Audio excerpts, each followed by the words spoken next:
All right. Hello, everyone. Welcome to our webinar.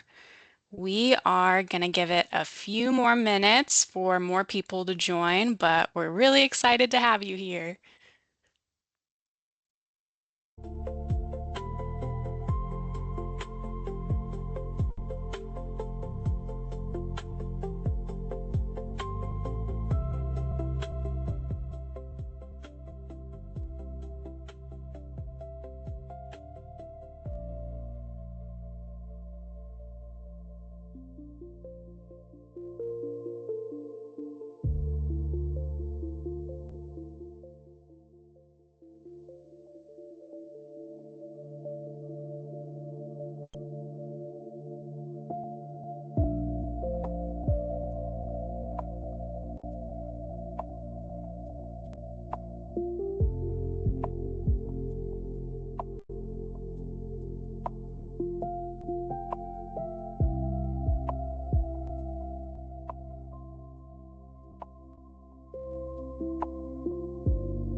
All right. Good afternoon, everyone, and welcome. Thank you for taking the time to join us today for ABS Tag and Titles webinar called Protecting Your Fleet from New Regulatory Risks. So over the course of the next 45-ish minutes, we're going to cover some of the biggest fleet compliance changes happening in 2026, what they mean for your business, and some practical steps that you can take to stay ahead of potential issues before they become costly problems.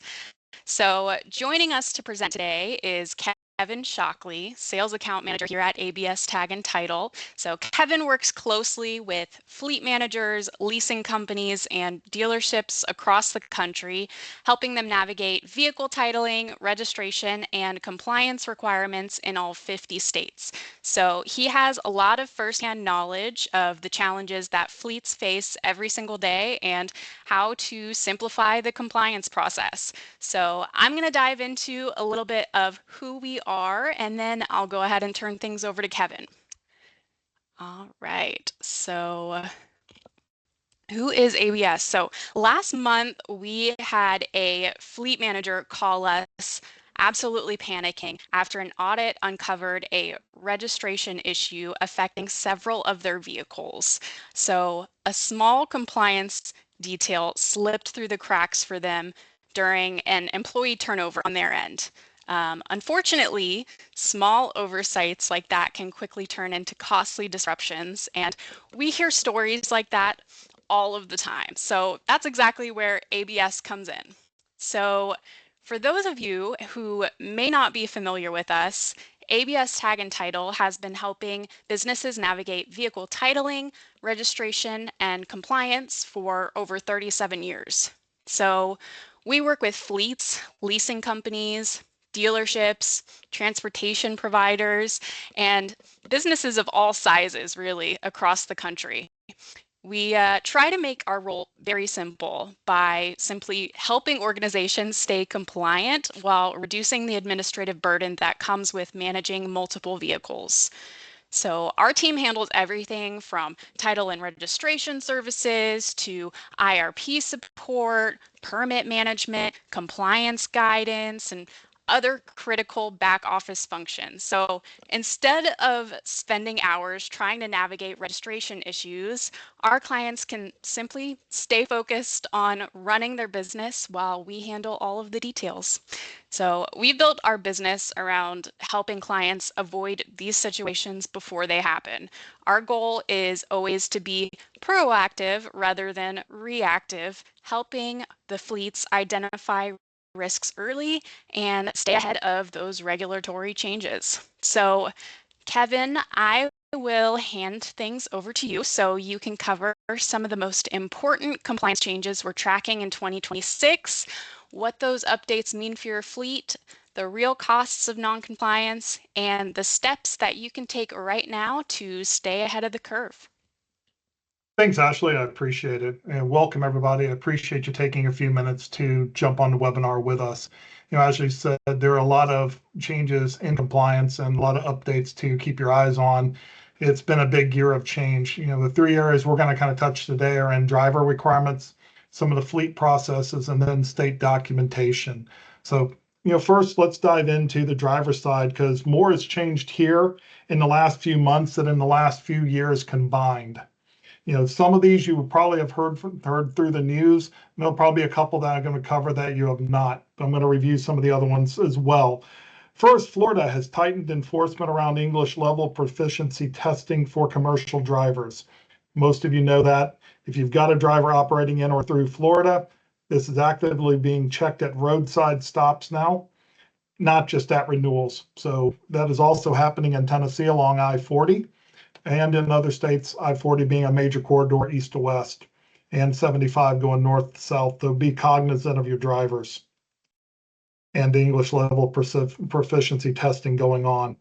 Second, and this one's worth really sitting with and keeping an eye on, FMCSA's non-domiciled CDL rule just got significantly narrower. So if you have drivers who are operating on visas, they are now limited to specifically H2A, H2B, and E2 visa holders.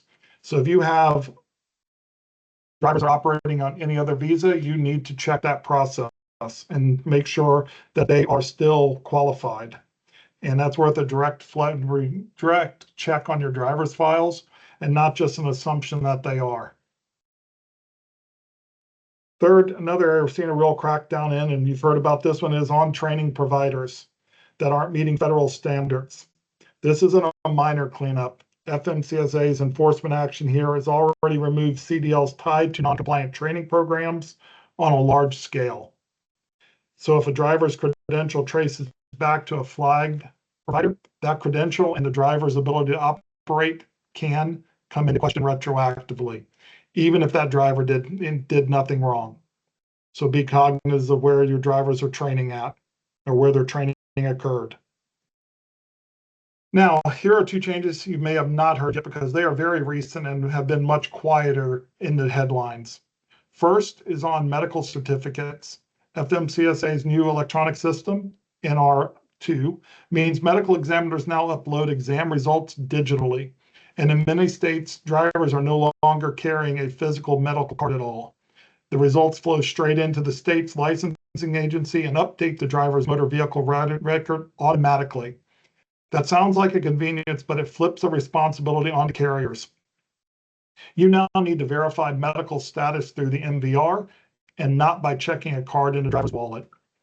If your qualification file still processes physical cards, you're probably out of date already and you need to be looking at that. The second is a multi-state CDL loophole that has been closed or is in the process of being closed. Previously, a driver with violations in one state could sometimes obtain a CDL in a different state and effectively start clean. That gap is closing. If any of your drivers have moved between states, it's worth confirming their full violation history is actually attached to their current license, not just the version and new state issuance. A few more things moving on in the driver area. Drug and alcohol testing is worth a quick mention. FMCSA is advancing a proposal to add fentanyl to the mandatory drug testing panel. Hair specimen testing is moving forward as a supplemental method, and the DOT is working towards allowing electronic signatures for Part 40 testing records. None of these are final yet, but they're active enough that you need to keep an eye on them over the next couple of quarters. Like I said, that's a lot of changes on the driver's side in the first part of this year, and it's more that's happened in the previous years combined. So now, with that said, let's look at the fleet and registration level because this one already happened, and I'm sure some of you are feeling it. As some of you know, the registration system is changing. That's moving to Modus. It's not coming, it's launched. That actually went live on May 14th, and the legacy systems fleets have been using for years were retired that same night. That would be the old URS system and old portal registration tools. Like I said, they were retired that same night that Modus went live. If your team hasn't logged into the new system yet, that would be the first thing you should do after this call for reasons I'm going to go through now. A few things worth knowing. Modus ties registration to identity verification through login.gov, and FMCSA partnered with outside verification providers to confirm applicants who are who they say they are. This was a real security upgrade, but it also means the process isn't as instant as the old portal used to be. So there's more verification on who you are and more security to get into the system. Shock of all shocks, the rollout hasn't been entirely smooth. As of early June, FMCSA was still working through login failures, accounts incorrectly showing disabled, and company data that didn't carry over cleanly from the old system. If something looks wrong in your account, you're not alone, but you do need to get it corrected before it affects an active registration. One detail I'd flag specifically for this room, portal accounts that have been inactive for 90 days get disabled automatically. And if after 12 months they're archived and need to go through the contact center to unlock. If your company hasn't touched its FMCSA account recently, it's worth checking now rather than finding out during renewals. Your docket numbers aren't changing, but the registration system is a change. It's not a full re-identification of your business, at least not yet. But as they've been onboarding the new system, nothing has gone completely smoothly because if anybody tells you an onboarding will go smooth, they're lying to you. But it is something you do need to check out and make sure that your company information is up to date. Your corporate person is up to date in the system. That way you can log in and everything is proper. That's the federal side. Now let's get into some documentation. We'll spend some time here because two states in particular have made this one of the most active enforcement areas. You'd be surprised. Montana is probably not the state you'd expect me to bring up in a compliance webinar, but it's become one of the most active enforcement stories in the country this year. For decades, forming a Montana LLC to register an expensive vehicle has been a well-known workaround. Montana charges no general sales tax, and setting up an LLC is fast and cheap. If you've ever seen an exotic car with Montana plates in an area nowhere near Montana, this is the why. Well, states are done looking the other way, and not surprisingly, California has led the charge in this. Its Department of Tax and Fee Administration, working with the DMV, has identified nearly 500 dealerships tied to more than 2,500 suspect vehicle sales since 2023.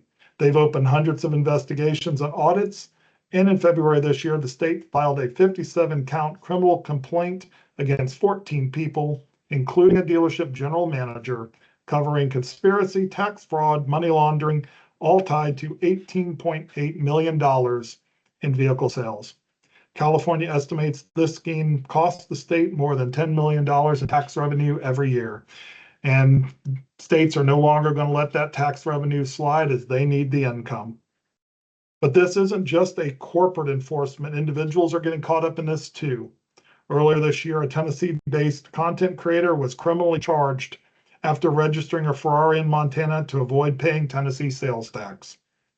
It made headlines specifically because it's such a common practice, and people didn't realize how seriously states are starting to pursue it. And guys, California isn't alone in this. Georgia is now using toll tracking and dealer audits to find the same patterns.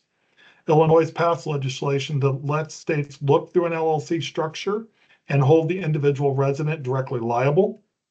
Indiana and Missouri have new legislation in motion, and Utah and Wyoming have passed laws, created data sharing systems, and legal presumptions that make the workaround much harder to defend. This is a multi-state trend, not a California-only story. So if your fleet or client's fleet has vehicles registered through an out-of-state LLC, particularly Montana, this is worth a direct, honest conversation now. The states investigating this are using data analytics, AI, machine learning, and license plate readers to find these vehicles. It's not a matter of if, it's a matter of when. California documentation standards more broadly are also worth a mention here. It remains one of the strictest states in the country, and small gaps that might draw a warning elsewhere draw a real fine in California. That also applies to New York, Georgia, Texas are really becoming more stringent in the paperwork, but that's across the board. All states are tightening up their documentation requirements and what's needed to move a vehicle or get title for a vehicle, register a vehicle. They're tightened them up across the board. So what actually happens when something slips through? Let's talk about what non-compliance really costs. Saying non-compliance is risky is easy, but it doesn't, hit the same way as an actual figure. A single out-of-state violation can trigger out-of-service violation can trigger a fine of over $19,000. That's not a fleet-wide penalty. That's one vehicle and one violation. If your carrier misses a unified carrier registration filing, penalties can reach $5,000 or more. And that's before you factor in what really matters, that vehicle being off the road and not operating until all of it gets sorted out. And here's a statistic that tends to catch people off guard. Looking at DOT stops, only about 7% of motor carriers actually get by without a single violation. Let that set for a second. This is a story about a few bad actors. This is a non-compliance findings of the norm. Just like any government, they're going to find a violation if it's there. And that's even in well-run fleets. And the fine itself isn't often the smallest cost.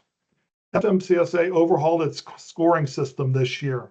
Violation categories were consolidated, severity weighting changed, and only the last 12 months of violations count towards your score now. That means a compliance gap doesn't just cost you a fine, it follows your carrier profile and directly affects your insurance rates and how shippers evaluate whether to work with you. In my experience, the cost of staying ahead of this is always smaller than the cost of catching up after the fact. And that's really the whole argument for treating compliance as a process and not a once-a-year scramble. So let's talk about what that process looks like and how ABS can plug into it and how to sort your fleet out better. That fleet manager we mentioned at the start, the one with the 5-figure penalty on the table, that's a client we brought on afterwards. What we did is we worked with them to rebuild a registration and titling process for the states they operate in. So renewals, IRP filings, documentation updates happen on a schedule instead of waiting for a problem to surface. And that's the real thing, is you need to delve into what your process looks like. As I said, compliance isn't getting easier. It's only getting harder. What the documentation to prove is only getting more difficult to get through. And that's where ABS comes in, is we can help you monitor what is needed state to state. It becomes even more difficult as you're operating across multiple states and multiple jurisdictions. So if anything I've covered today, the CDL changes, Modus, Montana, California, raises a flag for your fleet. Let's have that conversation with us instead of a state auditor, so you can avoid the fines and penalties for non-compliance. With that, we've got some time left for live questions. If we don't get to yours, you can share that question, contact us directly, and we'll get you an answer. So Ashley, I turn it back over to you. Awesome. Yeah, thank you, Kevin, for sharing those valuable insights. I think that there was a lot of really good information there. So yeah, we'll move into our Q&A session. So if you have a question, feel free to submit it using the chat or the Q&A feature, and we'll try to answer as many questions as we can with the time that we have remaining. So let me just see if there's any. Looks like we got a couple people typing. I'll go ahead and ask the first question. So first question that I have is, if we have vehicles registered under a Montana LLC right now, what's the actual risk timeline? And is this something to fix this quarter or this year? Well, to be honest, I would be looking at it right now, because they are actively enforcing this and doing look backs to find vehicles that were registered to a Montana LLC. As I said, California leading the charge, but there are, I believe it's 14 other states right now taking a look at Montana LLCs and vehicles that are registered there. And we said, look at, Illinois has actually passed a law that they can look into an LLC, back into the structure of it, and go right to the individual to hold them responsible for the tax liability. So it's something that's not going away, and you need to address it sooner rather than later. Absolutely. It looks like I have a question in the chat. Does ABS have any insight into insurance reporting requirements? And also, have you seen an increase in insurance suspensions in the state of North Carolina? I would have to do some research in that. We don't have direct insight into the insurance reporting requirements. And I don't have the increase in state insurance and for the insurance and suspensions. But Patrick, I will look that up and can contact you with it. Awesome. Another question that I have is, how does the Modus rollout change what documentation we need to keep on hand day to day? So what kind of documentation do we need for this Modus rollout change? Same as normal. It's not, like I said, it isn't a change in process. It's just a change in registration. It's just a change in system. You're still going to need the same documentation to register your vehicles that you've always needed. If it's coming new, it's a brand new from the manufacturer, you're going to need the MSO or MCO. You're going to need a bill of sale. You're going to need insurance documentation. Some states are going to require could require, for if you're using a power of attorney, like operating through a third party. Texas is one that comes to mind. They require a driver's license and business card for the person on the power. So it really, but overall, it's more of a system change than a documentation change. But that could also be coming as well on what's going to be required as they tighten these processes up and continue to try and eliminate fraud and, the avoidance of paying taxes in the systems. Right. Okay, another question that I have is, what's the first thing that ABS looks at when a new fleet client comes to ABS for a compliance review? Almost every new fleet we brought on has had some issues, and it starts with the title, especially in companies that are acquiring other companies. They acquire the company but don't retitle the vehicles. So the title's in the wrong name, or they sent the driver to the DMV to do the renewal and they put the renewal in a different name, or change something in the company's name, so it's not titled correctly. And those are the ones we start working on first, because the first goal is to make sure all of your all your vehicles are titled correctly to the correct entity. That way, any questions there are answered right away. But it also means if you're disposing of that vehicle, you're not having to go back to retitle it. That way, it's all taken care of initially. Those are the first things we're looking for in dealing with fleets. Then it's from there is, if it's an interstate vehicle, where's the IRP? Do we need those things? And it's just make sure that all the compliance documentation, all your vehicle documentation is correct and in the correct name and tracking that vehicle. Perfect. And it looks like we had Jesse asking what the example was again. I can kind of answer that since I covered it in the beginning. So the example that I gave was a fleet manager that we had came to us with a small compliance issue, and they were doing a routine audit and they realized that the issue had some major costs behind it and led to a 5-figure penalty. So that was the example that we kind of gave at the beginning. Looks like we have a couple people typing right now. We'll see what they say. Oh. Something might have typed on the computer. Yeah, if anyone has any other questions, feel free to type them in the chat. We got some extra time.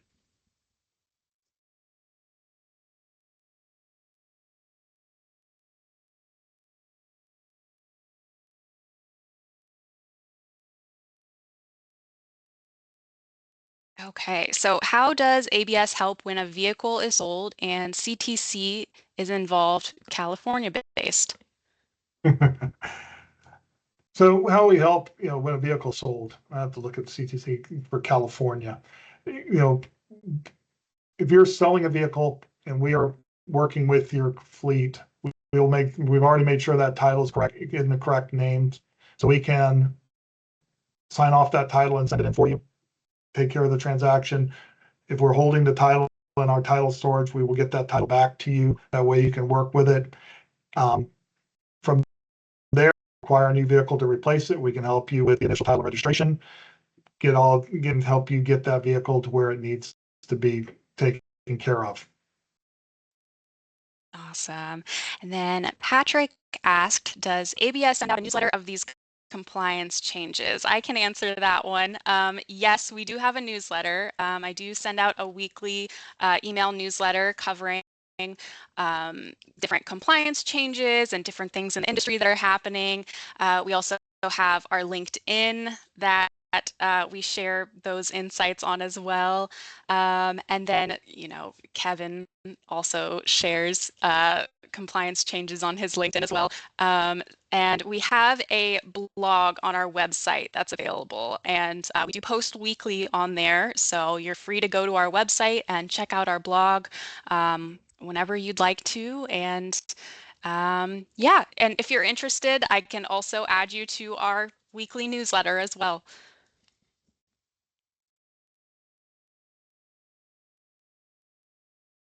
And as I said, I write about compliance in my LinkedIn all the time. I also do a newsletter there as well, so you can join there to get a lot of information about compliance and what's going on. They're also in all of the in my LinkedIn, and when you look at articles, I'll also have all the sources where I'm pulling that information from. So if you want to go check different sources, that information is in the articles as well. Absolutely. Patrick, I will definitely add you to our newsletter. Okay. That looks like all of the questions that we have in the chat for now, unless anybody had some final things that they wanted to ask.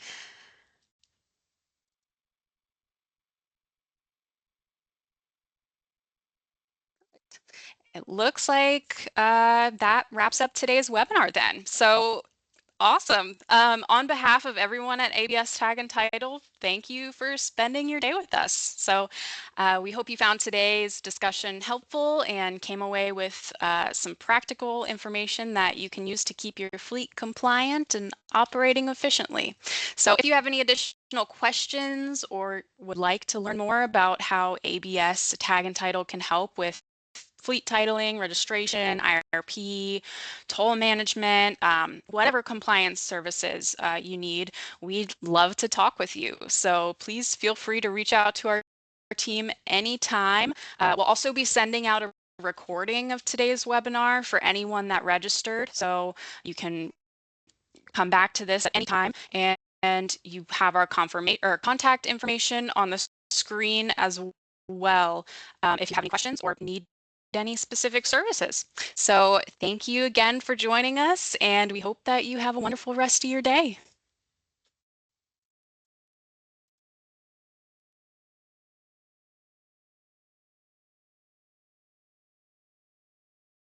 Awesome. Thank you, everyone.